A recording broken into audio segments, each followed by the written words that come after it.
Idea లేదు. ఎందుకంటే ఏది ఇచ్చినా చేయగలనని సమర్థత ఉందని మేము నమ్ముతాము. ఆయనకి ఎందులో ఏ అనుభవం ఉన్నది? ఆయనకి అనుభవం శాఖ అంటున్నాను. నో ఆయన లెర్నింగ్లో ఆయన కూడా ఏదైనా చేయగలరు, ఆయన అంతే సమర్థతతో చేస్తారని నమ్మకం మాకుంది.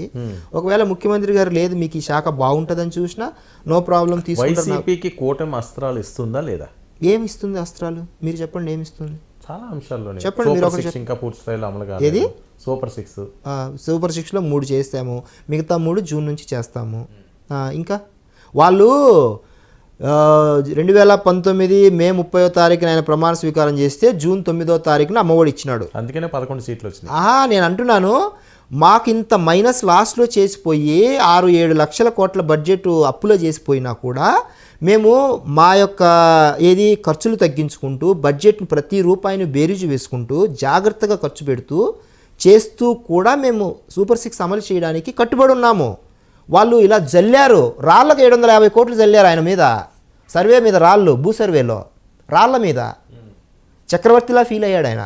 750 కోట్లు, సాక్షికి 587 కోట్లు ఈరోజు విజిలెన్స్ బయట పెట్టిన లెక్కలు. జగన్మోహన్ రెడ్డి గారిని తక్కువ అంచనా వేస్తున్నారా కూటమి? తక్కువ అంచనా అని కాదు, ఆయనకు సాలిడ్గా 40% ఓట్ బ్యాంకు ఉందనే విషయం మేమేం మర్చిపోలేదు. తక్కువ అంచనా కాదు, ప్రజల్లో తక్కువ అయ్యాడు. అలా శాశ్వతంగా ఉండిపోరు కదా. అది కూడా చెప్తున్నాను. అదే మేము వాళ్ళలాగా ఆరోగెన్స్తో, అహంకార ధోరణితో, గర్వంతో అంతా మేమే అని ఎప్పుడు చెప్పం. మేము ఏం చేసినా కూడా ప్రజల దగ్గరికి వెళ్ళి అమ్మ ఇది ఒకవేళ జరిగితే తప్పు విషయాన్ని ఒప్పుకుంటున్నాం. First point. అహంకార ధోరణితో లేం. మీరు లైక్ ఎగ్జాంపుల్ అనిత గారి విషయం తీసుకుంటే మనం ఇంకా బాగా పనిచేయాలి. ప్రజల ముందే చెప్పాం, తప్పు జరిగింది తీసేయండి, సస్పెండ్. అధికారుల మీద చేయబడ్డదా? సాక్షాత్తు ఉప ముఖ్యమంత్రి హోదాలో ఆయన వెళ్ళి కడపలోకి వెళ్ళి అధికారిని పరామర్శించాం, వాళ్ళని వెంటనే రిమాండ్ చేశాం. ఏం సంకేతం ఇస్తున్నాము? గత ప్రభుత్వానికి ఈ ప్రభుత్వానికి తేడా, మేము ప్రభుత్వంలో బాధ్యతగా ప్రజలకు పనిచేస్తున్నాం అనే సంకేతాన్ని ఇస్తున్నాం. ఇకపోతే వాళ్ళలాగా, ఎందుకంటే వాళ్ళు చేసే గత 5 ఏళ్ల తప్పులు చూపిస్తూనే ప్రజలకు న్యాయం చేసే విషయంలో మేము కరెక్ట్గా ఉంటామనే సంకేతాన్ని ప్రజలకు ఇచ్చినప్పుడు ఏమవుతుంది? తక్కువ మేము చేయము. ఆ ప్రభుత్వానికి ఈ ప్రభుత్వానికి ప్రజలు పోలికి తెచ్చుకుంటారు. 15 సంవత్సరాలు 30 సంవత్సరాలని వాళ్ళు అన్నారు, ఇప్పుడు 15 సంవత్సరాలని మీరు అంటున్నారు. అత్యాశ కాదా? అదే అంటున్నాను, మేము ఆ నమ్మకాన్ని నిలబెట్టుకుంటాము, మాకు అవకాశం ఇవ్వండి అడగడం వేరు. చెప్పాడు కదా ఆయన, అలా అని లేదు.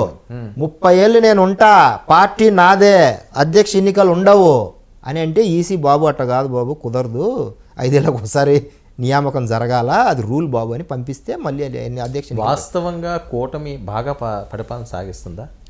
ఏమన్నా చిన్న 8-9 నెలల్లో 7-8 లక్షల కోట్ల అప్పులో ఉన్న రాష్ట్రంలో జీతాలు ఇచ్చుకుంటూ పథకాలు అమలు చేస్తూ ప్రతి ఆడబిడ్డకు 15,000 స్కూల్కి వెళ్ళే వాళ్ళకి పెరిగినాయి. అప్పులు అనేది చెప్తున్నాను, వినండి. మేము అప్పులు తీసుకున్నా కూడా దాని బాధ్యతతో ప్రజల ముందర డేటా పెడుతున్నాం.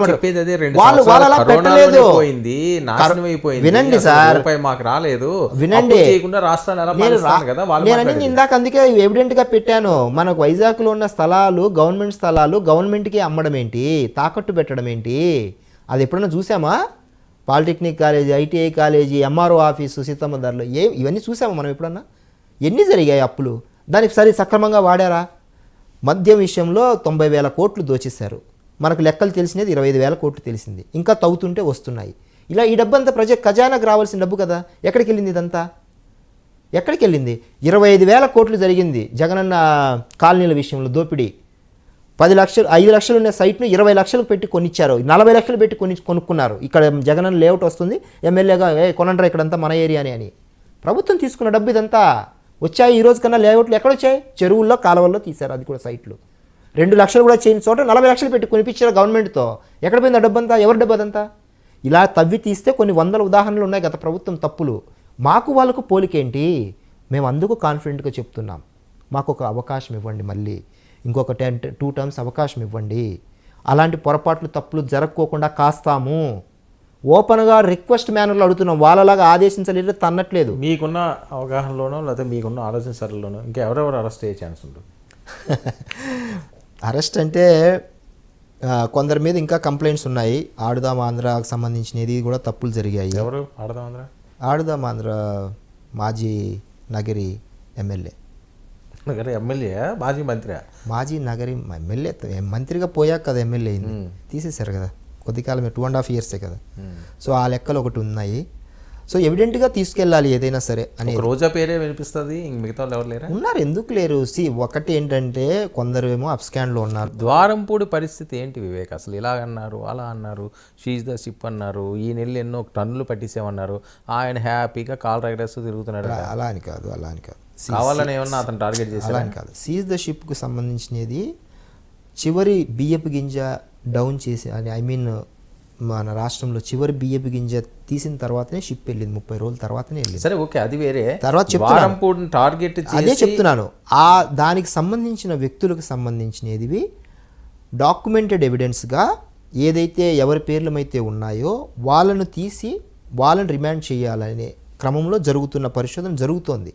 అయితే మనం ఈ సర్టన్ టైంలోనే ఈ టైం ఫ్రేమ్లోనే వాళ్ళను ఫిక్స్ చేయాలని ఏం లేదు. సో ఒక పక్క మనం రాష్ట్రం సమస్యల పట్ల, రాష్ట్ర అభివృద్ధి పట్ల పని చేసుకుంటూనే ఇంకొక పక్క తప్పు చేసిన వ్యక్తులు లేకపోతే అవినీతి చేసిన సంబంధించిన